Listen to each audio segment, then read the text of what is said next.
திராவிட முன்னேற்ற கழகம் ஆட்சிக்கு வந்தவுடன் முதல் கையெழுத்து நீட் தேர்வு ரத்து செய்யப்படும் என்று. செஞ்சாங்களா? செஞ்சாங்களா? பொய்யான அறிக்கை தானே.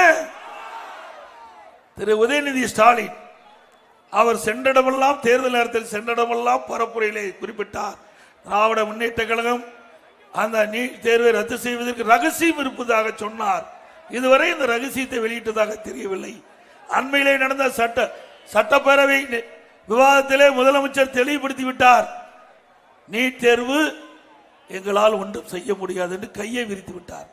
நீதிமன்றத்திலே வழக்கு இருக்கின்றது, அதனால் எங்களால் ஒன்றும் செய்ய முடியாது என்று நீட் தேர்வுக்கு விளக்கம் கொடுத்து விட்டார். இதைத்தான் நாங்களும் குறிப்பிட்டோம். உச்ச நீதிமன்றத்திலே வழக்கு, அந்த வழக்கின் தீர்ப்பின் அடிப்படையில் நீட் தேர்வு அமுல்படுத்த முடியாத ஒரு சூழ்நிலை, அதைத்தான் நாங்களும் சொன்னோம்.